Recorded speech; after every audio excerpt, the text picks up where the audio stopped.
Tetaplah menabur. Mari kita fokuskan terlebih dahulu kepada kata tetap di dalam Kejadian 26 ayat yang ke-12. Maka menaburlah Ishak di tanah itu, dan dalam tahun itu juga ia mendapat hasil 100 kali lipat, sebab ia diberkati Tuhan. Menaburlah Ishak di tanah itu. Kalau kita lihat pada ayat-ayat sebelumnya, maka kita akan menemukan satu fakta bahwa pada saat itu tanah Palestina itu sedang dihinggapi dengan kekeringan, paceklik, sehingga dikatakan terjadi kelaparan. Dan saya yakin itu meliputi daerah yang cukup luas. Nah, kemudian dikatakan Ishak pindah ke daerah Filistin, tapi orang Filistin ini juga di Palestina. Dan dikatakan di situ, saudara-saudara, Ishak menabur. Jadi kita melihat di sini bahwa Ishak itu menabur pada situasi kondisi yang sebenarnya tidak cocok untuk menabur. Pertama, di dalam kekeringan. Kedua, di tanahnya musuh. Ya sebenarnya bukan musuh, karena waktu itu memang Abraham dan Ishak belum mendapat tanah. Belum diberikan tanah Kanaan. Jadi itu tanahnya orang lain memang. Tanahnya orang Filistin. Nah, dalam kondisi inilah Ishak tetap menabur, dan dia diberkati Tuhan luar biasa, saudara. Sampai dikatakan Tuhan memberkati dia 100 kali lipat. Nah, sebab itu saudara-saudara, yang saya mau tekankan dalam kata tetaplah menabur, yaitu kita dalam situasi yang sepertinya tidak cocok sekalipun, yang sulit, di tengah-tengah musuh, atau di tengah-tengah satu permusuhan, atau apapun juga situasi yang kita hadapi, firman Tuhan berkata, tetaplah menabur. Itu yang saya maksud. Jadi kata tetap ini menunjukkan satu keadaan yang berlawanan dengan keadaan yang memenuhi syarat untuk menabur. Nah, firman Tuhan mengajar kepada kita, saudara-saudara, dalam keadaan apapun, dalam pertentangan, dalam segala situasi kondisi, Tuhan mau kita tetap menabur. Dalam kekeringan, dalam kesulitan, tetap menabur. Karena ada berkat 100 kali lipat yang Tuhan siapkan bagi kita. Mari kita melihat beberapa contoh terlebih dahulu tentang hal ini.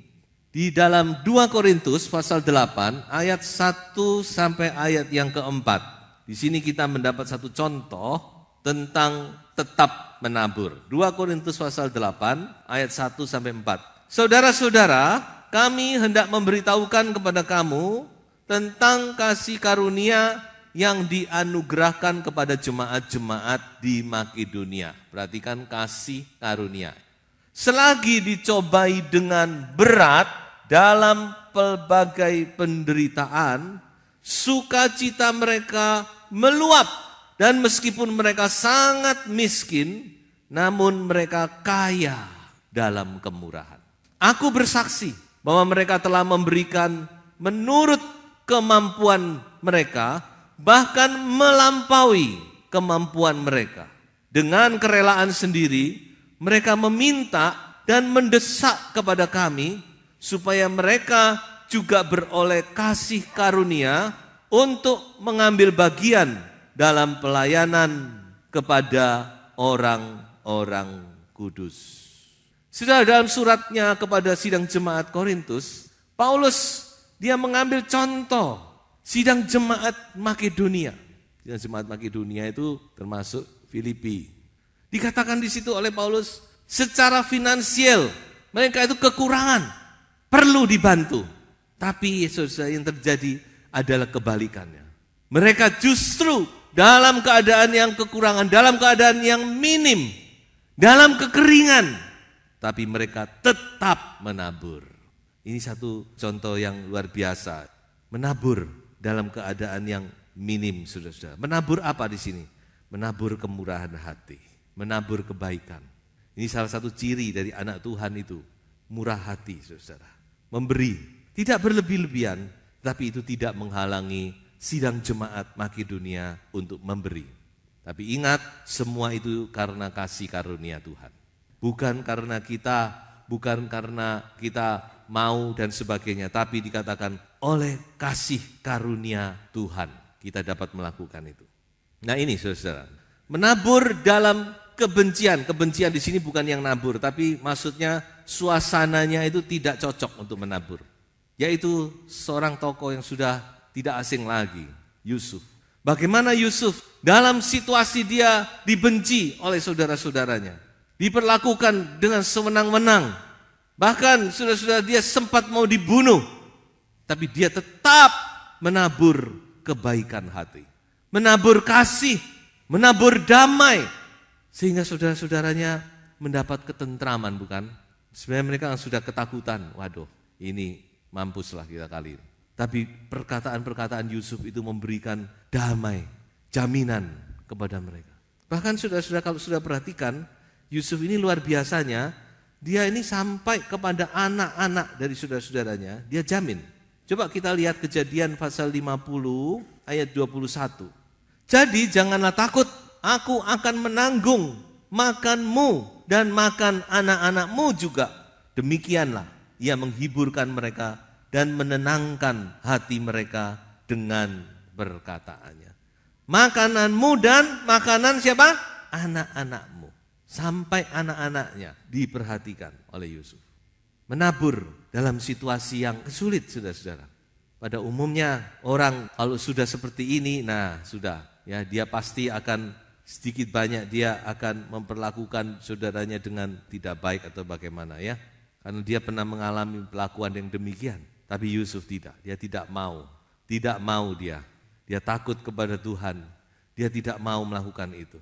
Dia lebih memilih menabur kasih, dia lebih memilih menabur kebaikan, dia lebih memilih menabur damai sejahtera. Dan saudara, saya yakin Yusuf ini bukan karena dia diangkat jadi Perdana Menteri baru dia mengampuni, tidak. Saya yakin jauh sebelum itu dia sudah ampuni saudara-saudaranya. Kalau tidak mungkin Tuhan menyertai Yusuf. Jadi saudara, mari, ini satu contoh yang baik sekali bagi kita. Karena mungkin saudara juga mengalami hal yang sama dengan Yusuf. Dibenci, diperlakukan tidak adil, dan sebagainya. Tapi mari, tabur yang baik, taburlah kasih itu. Taburlah kebaikan. Karena saudara akan menuai kasih dan kebaikan. Dan kemudian saudara, yang berikutnya adalah Ayub.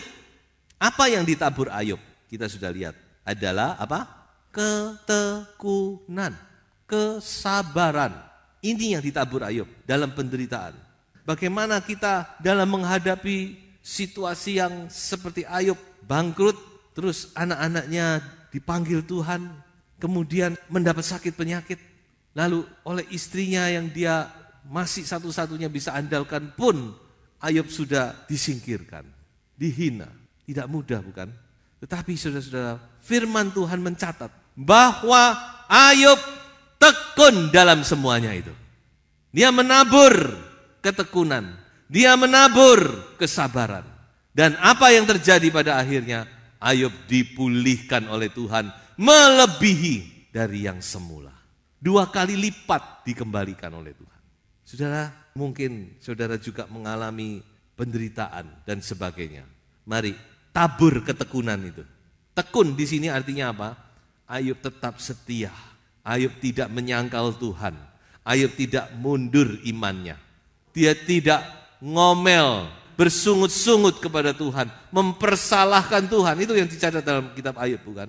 Sampai dicatat Ayub tidak bersalah dengan mulutnya.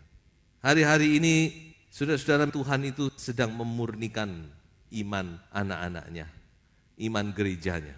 Karena Tuhan ingin kita lebih murni lagi. Karena itu nubuat Zakaria. Tuhan duduk seperti orang memurnikan logam, seperti orang mencuci. Dia sedang memurnikan kita. Dan salah satunya yaitu lewat hal-hal yang sedemikian. Dia ingin iman kita murni kepada Tuhan. Mari kita tetap teguh, kita tetap tekun, kita tetap sabar. Dan percayalah, ketekunan kita akan membuahkan hal-hal yang luar biasa. Karena dikatakan Tuhan itu Maha Penyayang dan penuh belas kasihan. Dan kemudian contoh berikutnya, yaitu tentang Paulus. 1 Korintus 16 ayat 9. Bagaimana Paulus di dalam pertentangan, ya dilawan, ditentang dalam pelayanannya, dia tetap menabur. Menabur apa? Injil, kebenaran firman Tuhan. Karena dia yakin bahwa Injil itu adalah kuasa Allah yang menyelamatkan. Roma 1 ayat 16. Bagi Paulus, saudara-saudara, ditentang, dilawan sana sini, bagi dia itu bukan masalah. Dia katakan, meskipun banyak penentang, tapi dia melihat kepada satu kesempatan di mana dia bisa memberitakan kebenaran firman Tuhan. Justru dalam hal itulah Tuhan akan menyatakan kuasanya, saudara. Ketika ada tentangan, ada perlawanan, di situ Tuhan akan menyatakan penyertaannya kepada kita. Haleluya. Sebab itu mari kita terus menabur, maju terus saudara, tetap menabur. Berikutnya saya akan berbicara beberapa prinsip-prinsip tentang penaburan. Yang pertama, bahwa ada hukum tabur tuai, dan hukum itu adalah hukum yang pasti. Ini adalah janji Tuhan kepada Nuh, Kejadian 8, bahwa selama bumi masih ada, tetap ada masa menabur dan menuai, baik secara alamiah, secara jasmania, dan juga secara rohania. Ini yang kita harus mengerti. Ada hukum tabur tuai, saudara. Kalau istilah orang di luar Tuhan, hukum karma, gitu ya. Tapi kalau hukum karma itu konotasinya selalu negatif. Tapi hukum tabur tuai ini lebih menunjuk kepada hal yang positif. Tuhan mau kita menabur yang baik, karena pasti kita akan menuai yang baik. Yang kedua, prinsip yang kedua adalah apa yang ditabur itu yang akan dituai. Mari kita baca ayatnya, 2, 3. Jangan sesat, Allah tidak membiarkan dirinya dipermainkan, karena apa yang ditabur orang, itu juga yang akan dituainya. Dan saya rasa ini adalah satu hal yang logis. Kalau saudara menabur mangga, saudara tidak akan menuai kelengkeng, saudara-saudara. Saudara menabur mangga, pasti menuai mangga. Jadi apa yang kita tabur, itu yang akan kita tuai. Itu prinsip daripada firman Tuhan, juga prinsip alam sebenarnya, ya. Yang ketiga, tuaian itu sebanding dengan taburan. Maksudnya begini, saudara. Firman Tuhan berkata, orang yang menabur sedikit, dia akan menuai sedikit juga. Tapi orang yang menabur banyak, dia akan menuai banyak juga. Jadi kalau kita ingin menuai banyak, kita harus menabur banyak. Saudara sebarkan biji jagung, saudara sebarkan biji cuma saon, sama sebarkan biji 1 kilo, tentu hasilnya lain, bukan? Nah ini salah satu yang harus kita mengerti. Ya, sebab itu kita tidak perlu iri ya. Orang itu kok diberkati gini-gini. Coba lihat dulu, mungkin dia sudah menabur banyak. Nah itulah sebabnya mari saudara, kalau kita ingin diberkati Tuhan dengan lebih lagi, sesuai dengan firman Tuhan ini, tabur lebih lagi. Dan prinsip yang keempat adalah bahwa hasil tuaian itu jauh melebihi taburan. Ini juga prinsip yang sederhana. Saudara menabur 1 kilo jagung, saudara akan menuai mungkin tidak tahu berapa kintal, berapa ton. Karena biji jagung itu akan bertumbuh menjadi banyak dan menjadi banyak. Saudara menabur kebaikan, saudara akan menuai banyak kebaikan. 100 kali lipat tadi. Ya, Ishak diberkati Tuhan 100 kali lipat. Sebab itu mari kita mau menabur yang baik. Berikutnya, apa yang Anda tabur? Apa yang saya tabur? Tetaplah menabur. Menabur yang bagaimana? Menabur apa? Nah ini penting. Tentu kita ingin menuai yang baik. Sebab itu kita tidak mau menabur yang tidak baik. Saya lebih dulu mulai dengan beberapa contoh ya. Jangan sampai yang ini adalah hal-hal yang saya rasa harus dihindari sejauh mungkin. Menabur apa? Dosa. Daud jatuh dalam dosa, dia menuai banyak sekali kesusahan. Apalagi kejahatan, gosip, fitnah, dusta. Ini perkataan, hati-hati dengan perkataan kita. Perkataan itu berbahaya. Bagaimana Saul karena sepatah perkataan saja, dia bisa berubah 180 derajat kepada Daud. Hanya sepatah perkataan, makanya bahaya, saudara. Perkataan itu bahaya. Fitnah. Mengapa fitnah? Karena tidak benar. Kalau gosip itu tidak benar jadi fitnah. Kita mungkin tidak mau memfitnah orang, tapi gosipnya itu tidak benar, itu jadi fitnah. Menabur dusta, anak Tuhan nggak boleh mengatakan hal-hal yang dusta, membesar-besarkan, menambah-nambahi dan sebagainya, itu termasuk dusta, bukan? Dan selanjutnya perpecahan, pertengkaran, permusuhan, akar pahit. Saudara, kita harus hindari ini. Perkataan-perkataan dan sebagainya yang bisa menimbulkan perpecahan. Hati-hati, saudara. Karena itu adalah salah satu yang dibenci oleh Tuhan. Amsal 6, sudah lihat. Ada 6, kemudian ditambahi 1, jadi ada 7 hal yang dibenci Tuhan. Adalah menimbulkan perpecahan, permusuhan. Atau juga menabur akar pahit, karena memang ada akar pahit. Sehingga tidak sengaja yang kita tabur itu perkataan selalu yang negatif. Yang menimbulkan permusuhan. Nah, ini jangan sampai terjadi. Ingat, apa yang ditabur itu akan dituai. Kita harus punya hati yang takut kepada Tuhan. Jangan sampai nanti kita menuai hal-hal yang tidak baik. Karena ini hukum, hukumnya Allah. Nah, kalau gitu apa yang harus kita tabur? Kasih, kesetiaan, kebenaran, apalagi kejujuran, kemurahan hati seperti sidang jemaat Makedonia, kebaikan hati, damai sejahtera, kesetiaan, ketekunan, dan lain sebagainya. Saya yakin saudara-saudara, ini yang Tuhan mau dari kita. Kita menabur hal-hal yang baik ini dalam hidup kita. Ya, meskipun secara persyaratan ini tidak mungkin menabur kasih. Tidak mungkin saya mengampuni. Tetap kita mau tetap seperti Yusuf, menabur kasih, menabur pengampunan. Karena kita ingin menuai yang baik. Amin, saudara. Oleh sebab itu mari kita tabur hal-hal ini, saudara, dalam hidup kita. Sehingga benar-benar nantinya kita akan menuai dengan bersorak-sorai. Sudah, saya akan akhiri khotbah ini dengan 2 ayat. Mari kita baca bersama-sama. Yang pertama, janganlah kita jemu-jemu berbuat baik.